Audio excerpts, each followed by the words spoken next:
नमस्कार दोस्तों, कैसे हैं आप लोग। उम्मीद करता हूँ खुश होंगे, मज़े में होंगे। तो दोस्तों, जैसा कि आप जानते हैं, मैं इस चैनल पर लेकर आता हूँ नए नए ऑडियो बुक्स जो होते हैं कॉमिक से, नॉवल से और स्टोरीज से।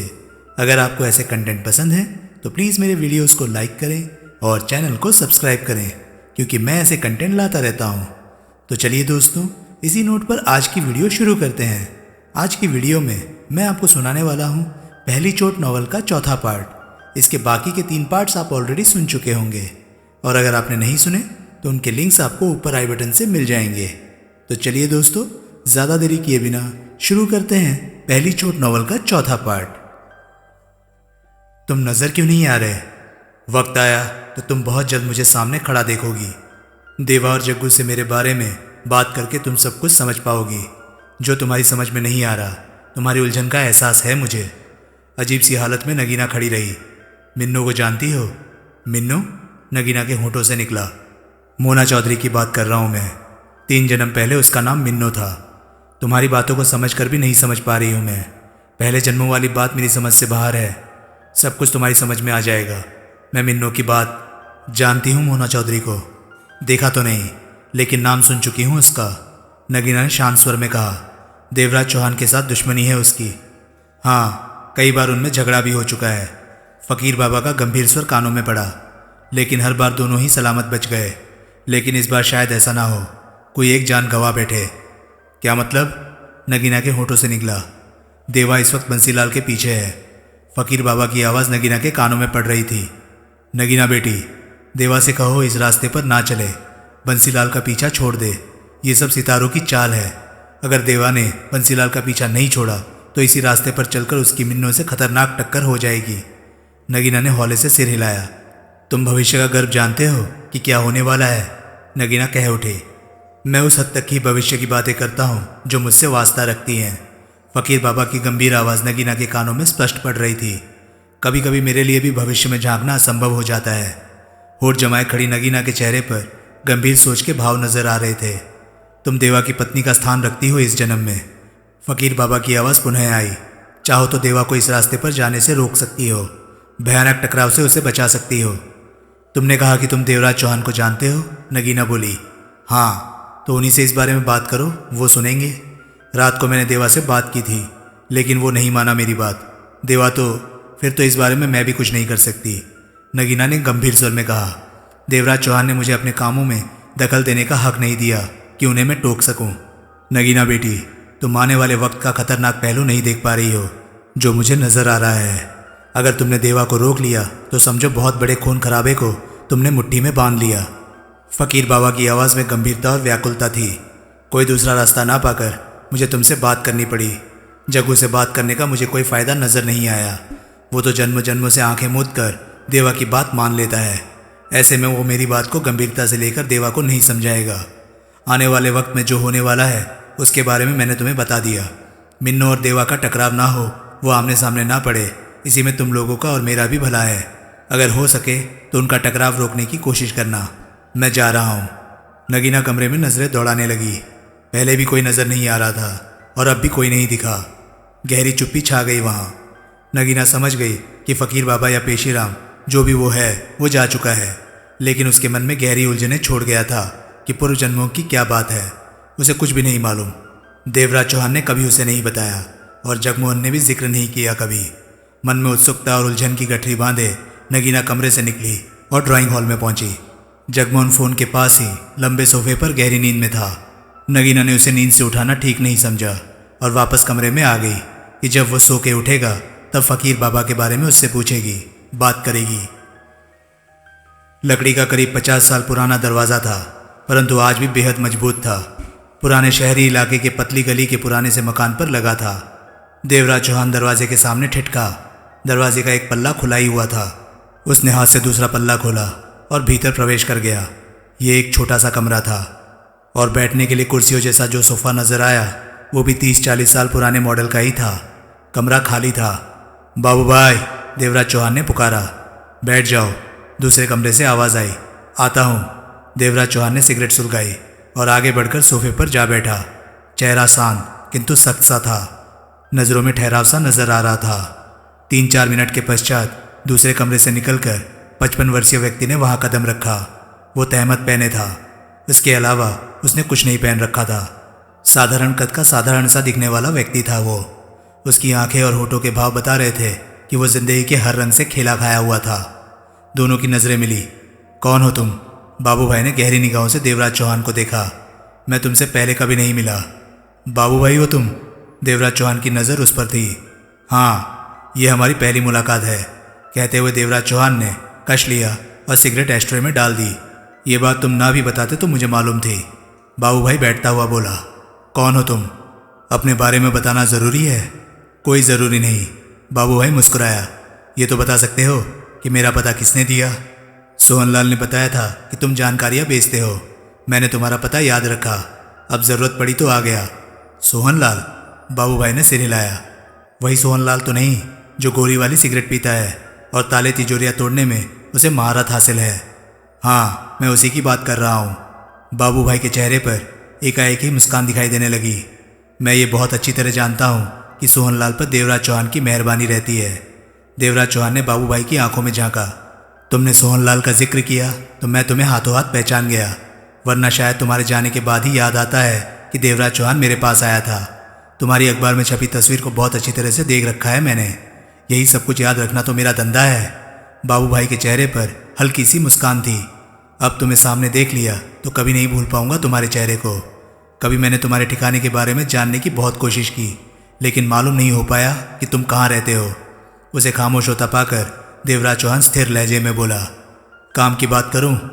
करो, चाय पानी की इच्छा हो तो। देवराज चौहान को जेब से 100 की गड्डियाँ निकालते पाकर वो चुप हो गया। देवराज चौहान ने 100 की गड्डी टेबल पर रखी और गंभीर स्वर में बोला। बंसीलाल का पता ठिकाना और जानकारी चाहिए मुझे। सुना है उस बंसीलाल की नेताओं तक पहुँच है। वो नेताओं के लिए खास हो गया है और नेता उसके काम आते रहते हैं। गैंगस्टर के तौर पर बंसीलाल का नाम जाना जाता है। बाबू भाई की आंखें सिकुड़ी। वो देवराज चौहान को देखने लगा। देवराज चौहान ने 100 की एक और गड्डी टेबल पर रख दी। क्या झगड़ा हो गया तुम्हारा बंसीलाल से? जवाब की अपेक्षा देवराज चौहान ने एक और गड्डी टेबल पर रख दी। बाबू भाई ने गहरी सांस लेकर कहा, अब और गड्डी मत रखना।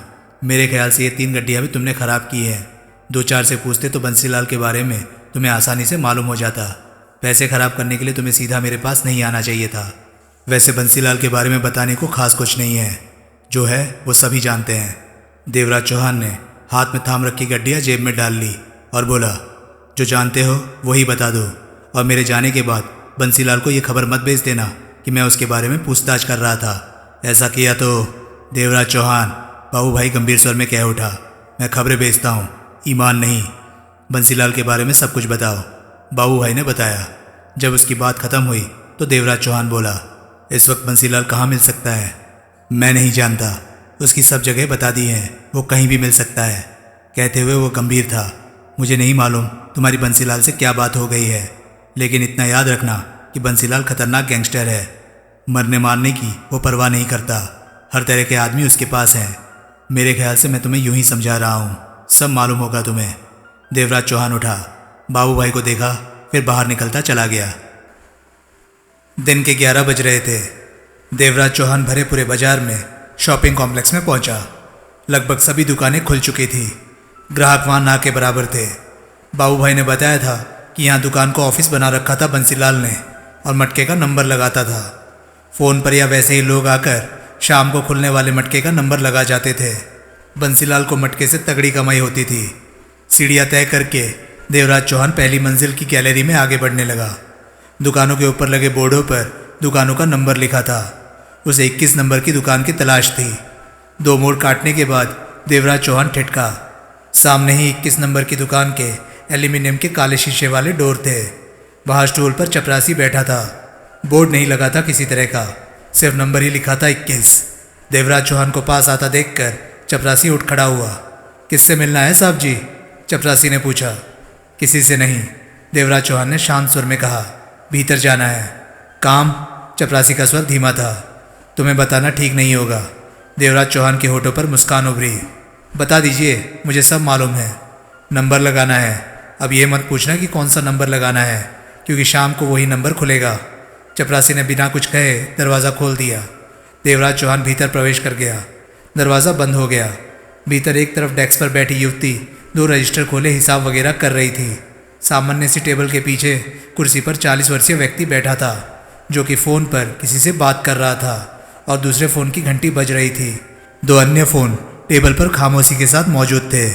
3 कदम दूर दीवार के साथ कुर्सी पर एक युवक मौजूद था, जिसने दूसरी कुर्सी पर टांगें रखी हुई थी और पसरा पड़ा था।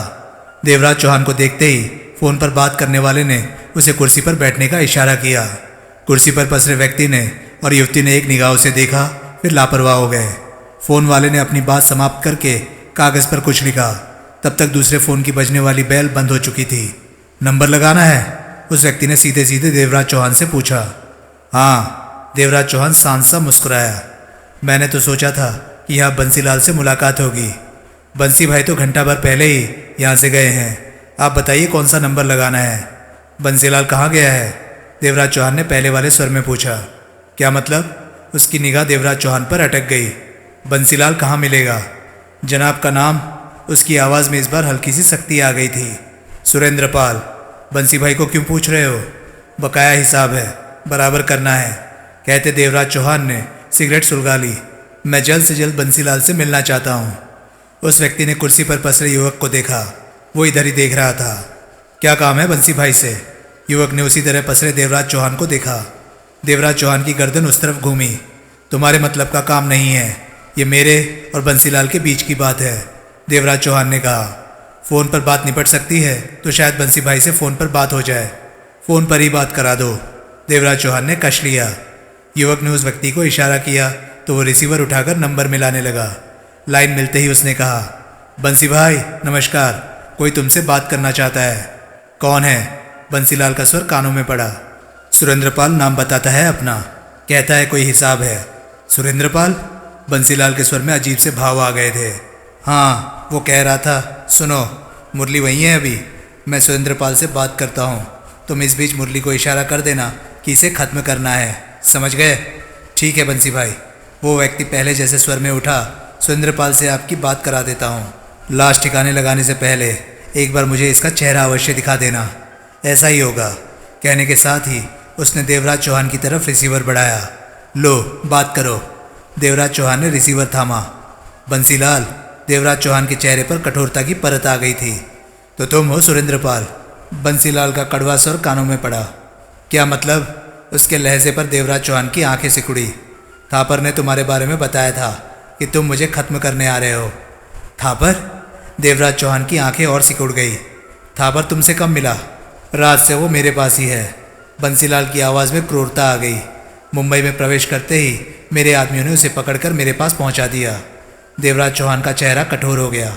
तब तक वो व्यक्ति कुर्सी पर पसरे युवक यानी कि मुरली को इशारा दे चुका था कि इस सुरेंद्रपाल को खत्म करना है। इशारा पाते ही मुरली ने सावधानी से अपनी तैयारी शुरू कर दी।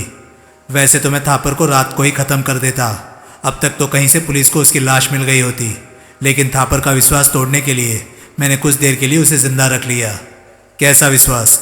देवराज चौहान के होंठ भींचने लगे। थापर कहता है कि तुम मुझे हर हाल में ख़त्म कर दोगे। शब्दों के साथ ही बंसीलाल की मौत से भरी हंसी कानों में पड़ी। मैंने उसे समझाया कि मुझे ख़त्म करना 1-2 आदमियों के बस का नहीं है, लेकिन थापर को तुम पर इतना विश्वास है कि मैंने सोचा थापर को मौत देने से पहले उसका विश्वास भी तोड़ दूं, तुम्हारी लाश दिखाकर। मेरे लिए ये सब मामूली खेल से ज़्यादा अहमियत नहीं रखता। ज़्यादा खेल खेलने की आदत नहीं डालनी चाहिए। देवराज चौहान की आवाज़ में खतरनाक भाव थे। पुरानी आदत है मेरी, पक्की हो चुकी है, जाने से रही। थापर को कहाँ रखा है? क्या फ़ायदा जानने का? मालूम हो भी गया तो वहाँ नहीं आ सकोगे। बंसीलाल का मौत से भरा स्वर कानों में पड़ा। मैं आ जाऊँगा, तुम बताओ। बंसीलाल की क्रूरता भरी हंसी देवराज चौहान के कानों में पड़ी। मुंबई में मेरा एक ही रेस्टोरेंट एंड बार है, उसी के तहखाने जैसे कमरे में थापर मौजूद है। बहुत आसानी से बता दिया, क्योंकि मुझे विश्वास है कि तुम इस वक्त जहाँ मौजूद हो वहाँ से जिंदा नहीं निकल सकोगे। देवराज चौहान की निगाह टेबल पर मौजूद व्यक्ति पर गई। वो कुर्सी पर बैठा था, हाथ में फाइल थमी थी, लेकिन उसे ही देख रहा था। फिर उस युवती को देखा, वो अपने काम में व्यस्त थी। कुर्सी पर पसरे युवक पर नजर गई तो निगाह वहीं रुक गई। वो वैसे ही कुर्सी पर पड़ा था, लेकिन हाथ में रिवॉल्वर थी जिस पर साइलेंसर फिट था। वो साइलेंसर पर उंगलियां थपथपा रहा था। आंखों में क्रूरता के भाव थे। तुम्हारे आदमी ने साइलेंसर लगी रिवॉल्वर पकड़ रखी है, देवराज चौहान ने शांत स्वर में कहा। उसका निशाना भी बहुत अच्छा है। बंसीलाल के स्वर में तीखे भाव थे।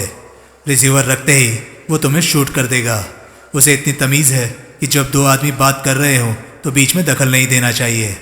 मैं शाम को मिलूंगा तुमसे, तुम्हारे उसी रेस्टोरेंट में। देवराज चौहान का स्वर सपाट था। बच गए तो ज़रूर आना।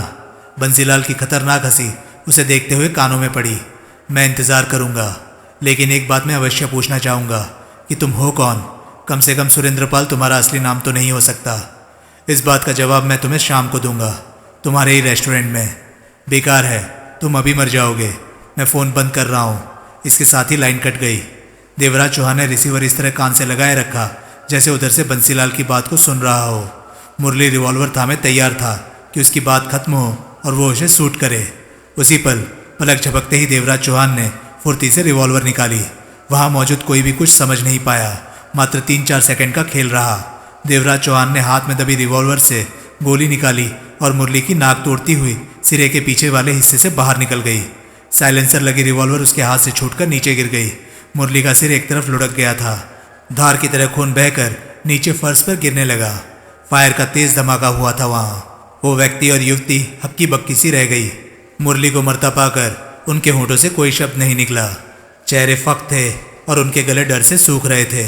उसकी तरफ से कोई खतरा ना पाकर देवराज चौहान ने रिसीवर वापस रखने के पश्चात रिवॉल्वर जेब में डाली और कठोर चेहरे के साथ पलट कर दरवाजे की तरफ बढ़ा। तभी चपरासी ने दरवाज़ा खोलकर भीतर झांका। देवराज चौहान को करीब पाकर सामने से हट गया। देवराज चौहान बाहर निकलता चला गया। जगमोहन की जब आँख खुली तो दिन के 11 बज रहे थे। उसने नगीना को चंद कदमों के फासले पर सोफा चेयर पर बैठे पाया। वो कमीज सलवार में थी और नहा धो चुकी थी। जगमोहन ने तिपाई पर मौजूद फ़ोन पर निगाह मारी, फिर वो उठ बैठा। देवराज चौहान का फ़ोन आया होता तो मेरी आंख अवश्य खुली होती, जगमोहन ने कहा। इतनी जल्दी वो बंसीलाल तक नहीं पहुंचे होंगे। नगीना की निगाह जगमोहन पर थी। जल्दी ही आएगा देवराज चौहान का फ़ोन, जगमोहन ने कहना चाहा। फ़ोन के इंतज़ार में यहाँ मत बैठे रहो। नगीना के स्वर में गंभीरता आ गई। बंसीलाल खतरनाक आदमी है, उसके पास ढेरों आदमी हैं। देवराज चौहान अकेला है। तुम जाकर उसे ढूंढो और उनके साथ रहो। जगमोहन के होठों पर छोटी सी मुस्कान उभरी। भाभी, तुम अच्छी तरह जानती हो कि देवराज चौहान के लिए बंसीलाल से निपटना मामूली बात है।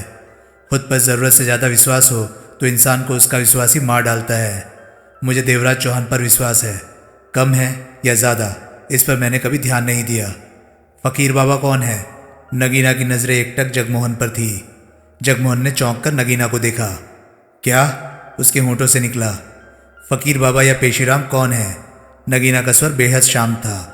जगमोहन नगीना को देखता रहा, फिर धीमे स्वर में कह उठा, तुम्हें पेशीराम के बारे में किसने बताया? तो ये बात मुझसे छुपाई गई। नगीना का स्वर पहले जैसा ही था। छिपाने वाली इसमें कोई बात नहीं है। मुझसे तो भाभी तुम्हारा मिलना महीनों बाद ही हो पाता है। इस बीच 2-4 बार मिला तो कभी जिक्र नहीं हुआ होगा, जगमोहन ने सामान्य स्वर में कहा। देवराज चौहान ने अगर तुमसे पेशीराम का जिक्र नहीं किया तो शायद उसने ज़रूरत ना समझी हो। इस बारे में देवराज चौहान से ही पूछना। नगीना सोच भरी निगाहों से जगमोहन को देखती रही। तुमने बताया नहीं कि पेशीराम कौन है? उसे खामोश हुआ पाकर नगीना ने पूछा। तुम्हें पेशीराम के बारे में किसने बताया? जगमोहन ने पूछा। पेशीराम नहीं, नगीना गंभीर हो गई। जब मैं बेडरूम में नींद लेने की कोशिश कर रही थी तो एक आवाज़ कानों में पड़ी। कमरे में कोई नहीं था, लेकिन वो आवाज़ मेरे कानों में स्पष्ट पड़ रही थी। उसने अपना नाम फ़कीर बाबा या पेशीराम बताया। पेशीराम ने तुम्हें क्या कहा? जगमोहन गंभीर था। बताओ भाभी, उसके बाद मैं तुम्हें सब कुछ बताऊंगा। मैंने सिर्फ उसकी आवाज़ सुनी थी, मुझे वो नज़र नहीं आया।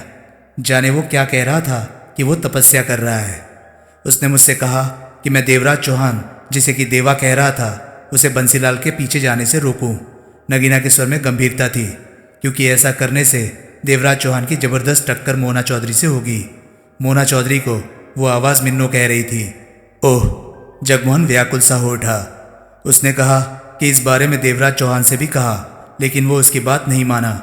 मुझसे उसने इस आशा के साथ बात की कि शायद मैं देवराज चौहान को रोक लूं। गंभीर थी नगीना। जगमोहन से कुछ कहते ना बना, परंतु वो बेचैन नजर आने लगा। चुप क्यों हो गए जगमोहन? नगीना कह उठी। इतना तो मैं जानती हूँ कि देवराज चौहान और मोना चौधरी में दुश्मनी पैदा हुई पड़ी है, लेकिन ये पेशीराम कौन है? वो किन 3 जन्मों की बातें कर रहा था, उसकी बातें समझकर भी मैं नहीं समझ पाई। और तुम लोगों ने पहले मुझे कभी कुछ नहीं बताया कि पेशीराम कौन है। वो मुझसे बात कर रहा था, लेकिन नज़र क्यों नहीं आ रहा था। उसके पास वक्त कम था, वो जाने को कह रहा था, वरना वो और भी कई बातें बताता। शिकायत वाली बात मत करो भाभी, मुझे पूरा विश्वास है कि देवराज चौहान ने कुछ सोच कर ही तुमसे ये बातें छिपाई होंगी।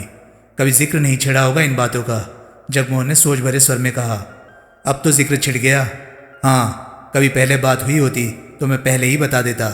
फकीर बाबा और 3 जन्मों से वास्ता रखती सारी बातें मैं तुम्हें अभी बता देता हूँ। इसके साथ ही जगमोहन ने सब कुछ बताना शुरू किया। पाठक बंधु यकीनन इन बातों को देवराज चौहान और मोना चौधरी एक साथ वाले पूर्व प्रकाशित उपन्यासों में पढ़ चुके होंगे। उपन्यासों के नाम है हमला, जालिम, जीत का ताज, ताज के दावेदार और कौन लेगा ताज। जगमोहन जब सब कुछ बताकर खामोश हुआ तो भी नगीना की निगाह जगमोहन के गंभीर चेहरे पर टिकी रही। लंबी सी चुप्पी उभर आई थी वहाँ। जो कुछ भी तुमने बताया है जगमोहन, नगीना धीमे स्वर में कह उठी, वो गंभीर बात है। इसका मतलब पेशीराम ठीक कहता है कि अगर देवराज चौहान ने बंसीलाल का पीछा नहीं छोड़ा तो इसी रास्ते पर चलते हुए आगे जाकर मोना चौधरी से खतरनाक टकराव हो सकता है। तुम ठीक कहती हो, पेशीराम की बात आज तक झूठ नहीं निकली। उसने जो कहा है अभी तक वो सच हुआ है। देवराज चौहान को बंसीलाल का काम छोड़ देना चाहिए। नगीना ने जगमोहन को देखा। तुम अच्छी तरह जानती हो कि बंसीलाल जैसे गैंगस्टर को देवराज चौहान क्यों खत्म करने गया है। जानती हूँ, नगीना गंभीर थी, लेकिन ये काम किसी और से भी करवाया जा सकता है। तुम देवराज चौहान को जानती हो कि वो कदम आगे बढ़ाकर पीछे नहीं हटाता। नगीना कुछ न कह सकी, जगमोहन को देखती रही। मैं खुद चाहता हूँ कि मोना चौधरी से देवराज चौहान का टकराव ना हो, जगमोहन व्याकुल स्वर में कह उठा, क्योंकि जब जब ऐसा हुआ है भारी खतरों का सामना करना पड़ा और हासिल कुछ भी नहीं हुआ। हम कोशिश करते हैं देवराज चौहान को रोकने की, शायद उसे रोक लें। नगीना कह उठी, नहीं हो सकता ऐसा, तुम अच्छी तरह जानती हो और मैं भी। जगमोहन ने बेचैनी से पहलू बदला। भाभी, अब तो आने वाला वक्त ही बताएगा कि क्या होता है। पेशीराम ने मोना चौधरी को भी तो ऐसा कुछ समझाने की कोशिश की होगी कि वो देवराज चौहान के रास्ते में ना पड़े, झगड़ा ना हो। इस बारे में मैं क्या कह सकता हूँ भाभी, जाने कैसे हालात सामने आने वाले हैं। जगमोहन ने गहरी सांस ली। नगीना कुछ कहने लगी कि तभी पोर्च में किसी वाहन के रुकने की आवाज़ आई। वहाँ खड़ी कार से उसने बांकेलाल राठौर को बाहर निकलते देखा। बांके आया है। खिड़की से हटता जगमोहन नगीना से कह उठा, इससे तुम पहली बार मिलोगी भाभी, लेकिन इसका जिक्र हमारे बीच कई बार हो चुका है। हाँ, इतनी बार जिक्र हुआ है कि मुझे लगेगा ही नहीं कि बांके से पहली बार मिल रही हूँ। नगीना मुस्कुरा पड़ी। भीतर प्रवेश करते ही बांकेलाल राठौर ठिठका। चेहरे पर अजीब से भाव आ गए। कभी वो नगीना को देखता तो कभी जगमोहन को। फिर उसका हाथ मूंछ पर पहुंचा और कोने के बालों को बल देने लगा। रुक क्यों गए बांके? जगमोहन बांकेलाल के ठिठकने की वजह जान चुका था। बांकेलाल राठौर आगे बढ़ा। नजरें नगीना पर थी। यो छोरी तो मन ने पहले ना देखी हो। बांकेलाल राठौर संभले स्वर में कह उठा, इस बंगले में कोई छोरी तो होवे नहीं, लगो तो भली घरों की, पण यो जगमोहन के पास का करो हो। नगीना ने दोनों हाथ जोड़कर खड़े होते हुए कहा, नमस्कार भैया। नमस्कारो नमस्कारो, तन्ने तो मारे को भैया भी बना ले हो। कहते हुए बांकेलाल राठौर ने जगमोहन को देखा। देवराज चौहान तो घरों में ना हुए? नहीं। जगमोहन के होठों पर मुस्कान उभरी। तो तुम छोरी के साथ यहाँ का करो हो? बांकेलाल राठौर का हाथ मूंछ पर पहुंच गया। ये मेरी भाभी है। भाभी? बांकेलाल राठौर की आंखें सिकुड़ी। भाभी तो तब होवे जब थारा कोई भायो होवे। जगमोहन के चेहरे पर छाई मुस्कान गहरी हो गई। अगर तुम्हारी पत्नी होती तो मैं उसे क्या कहता? भाभी बोलो और का बोलो हो, पर वो तो गुरदासपुर में किसी औरों को हुआ पड़ो हो। बांकेलाल राठौर ने गहरी सांस ली। अब ये बोलो कि ये किसकी पत्नी होवे?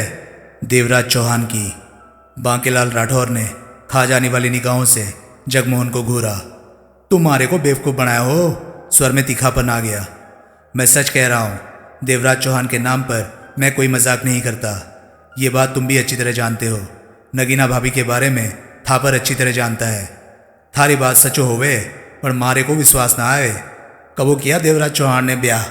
मारे को तो कारण वारण नहीं भेजो हो। ब्याह की हवा तो कानों से भी ना गुजरो हो। बांकेलाल राठौर की बात पर नगीना खुलकर मुस्कुरा पड़ी। भाभी, जगमोहन उठता हुआ बोला, मैं ज़रा बांके को समझा कर आता हूँ। जगमोहन बांकेलाल राठौर की बाँह पकड़कर कुछ दूर ले गया। खास बात बताया हो का हमको। जगमोहन ने कम शब्दों में बांकेलाल राठौर को नगीना के बारे में बताया। बांकेलाल राठौर ने समझने वाले भाव से सिर हिलाया और नगीना के पास जा पहुंचा। तन ने मारे को प्यारी मुलाकात में भाई बोलो तो हम भी थारे को आज से बयाणो माने हो। हम थारे से बड़ा हो, इस वास्ते थारे को नगीना कहो। थारे को नामों से बुलाने का हक होवे मारे को। बांकेलाल राठौर मुस्कुरा कर बोला, बड़े छोटों को नाम से ही बुलाएंगे बांके भैया। नगीना ने कहा, ये हुई ना बात। बांकेलाल राठौर खुशी से हंस पड़ा। मारी बहना ना होए, भगवानों ने वो भी कसर पूरी कर दो। ये ऊपर वाला भी झटको देव देव कर मारो हो। पास आता जगमोहन कह उठा, बैठ जाओ बांके। बांकेलाल राठौर बैठता हुआ कह उठा, मारो मन तो करो सारोड़े, अपने बहनों से बातें करो हो, पण उधर तो गड़बड़ हुआ पड़ो हो। क्या मतलब? जगमोहन की निगाह बांकेलाल पर जा टिकी। थापर साहब कल रात गोवा से लौटा हो, थारे को तो पता ही होवे। रात को मुंबई पहुंचो कि बंसीलाल के आदमी थापर को उठा ले गए हो। कार का ड्राइवर मारे को बताया हो। क्या? जगमोहन चौंका। नगीना कुछ पल तो ठगी सी रह गई। मैंने तो पहले ही कहा था जगमोहन की बंसीलाल बहुत खतरनाक इंसान है। नगीना के होंठों से निकला। जब वो ड्राइवर मारे को बताया तो हम छोरे रुस्तम राव के साथ हो, थापर साहब को रातों से ही ढूंढो। मारे बहुत आदमी भी इसी काम पर हो वो। थारो तो मारो को पतो हुए कि तुम गोवा में हो वो, फिर भी एक बार वो देखने आ गए हो कि यहाँ पहुँचे या गोवा में ही हो वो। जगमोहन के होंठ भीग चुके थे। देवराज चौहान को होवे, वो मुंबई में है। हमसे पहले ही वो यहाँ आ गया था और अब बंसीलाल को खत्म करने ही गया है। पर थापर साहब तो बंसीलाल की कैद में हो वो, पता ही नहीं लगो कि थापर साहब क्यों किधर कैद। मैं तुम्हारे साथ चलता हूँ बाके। जगमोहन का स्वर सख्त था। थापर को ढूंढते हैं। भाभी तुम बंगले पर ही रहना। देवराज चौहान का फ़ोन आए तो उसे बता देना कि थापर बंसीलाल की कैद में है। मैं फ़ोन करके पूछ लूँगा कि देवराज चौहान ने मेरे लिए कोई मैसेज छोड़ा है कि नहीं। तभी फ़ोन की बेल बज उठी। हेलो। जगमोहन ने तुरंत आगे बढ़कर रिसीवर उठाया। सलाम बाप। रुस्तम राव की आवाज़ आई। अपन होएला, गोवा से कब वापस आएला? आज सुबह ही। जगमोहन के होंठों से गंभीर स्वर निकला। बांके इधर होएला क्या? हाँ, कहने के साथ जगमोहन ने रिसीवर बांकेलाल राठौर की तरफ बढ़ाया। देवराज चौहान किधर होएला? वो भी बंसीलाल की कैद में पहुंचेला बाप। वो ठीक होवे छोरे, बंसीलाल के वड़ने गए हो। थापर साहब की खबर होवे का? हाँ, अपन को मालूम होएला है कि थापर साहब किधर कैद है। वो तो अभी तक हाथों में हाथ रखे बैठे हो क्या? थापर साहब को वहाँ से आज़ाद करो। इतना आसान नहीं होएला बाप। वह बंसीलाल के आदमी है तो का हुआ छोरे, सबको वड़ दे और अपन बंगले पर आएला। अब भी वहाँ पे बात करेला। आजा छोरे, थारे को अपनी बहना से मिलाइए हो। बहना? ये कौन होएला बाप? जगमोहन की भाभी। बांकेलाल राठौर के होठों से छोटी सी मुस्कान उभरी। अपन नहीं समझेला ये कौन होएला? थारे को सबो कुछ फ़ोन पे बता दो तो यहाँ आके तुम झाड़ उखाड़ो का।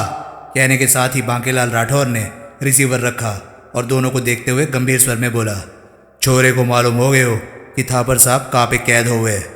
कहाँ कैद है थापर? जगमोहन का चेहरा सख्त सा हो उठा। अब भी छोरा आकर बतायो, मरने ना पूछो यो बात। कहते हुए बांकेलाल राठौर का स्वर कठोर हो गया और हाथ मूंछ पर पहुंच गया। सब्बों को वड़कर हम थापर साहब को वहां से ले आयो। बंसीलाल ने दूसा और बाटला को देखने के पश्चात सिगरेट सुलगा ली। दोनों एक साथ अभी आकर वहां खड़े हुए थे। बंसीलाल कुर्सी पर बैठा था। रात सुरेंद्र पाल तुम्हें नहीं मिला बाटला? बंसीलाल बोला। मेरी तरफ से कोई लापरवाही नहीं हुई, मेरे आदमी भी सतर्क थे।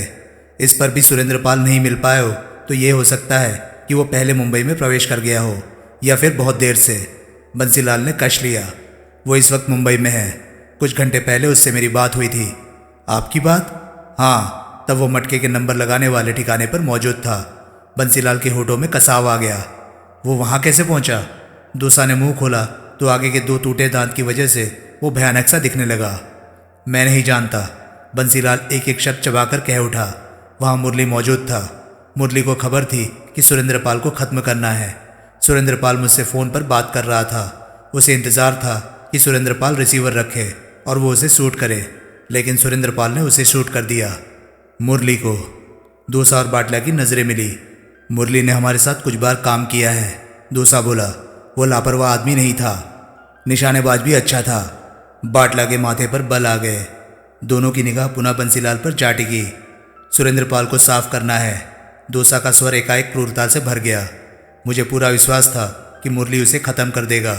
बंसीलाल अपनी बात कह रहा था उसके बचने की भी कहीं कोई गुंजाइश नहीं थी।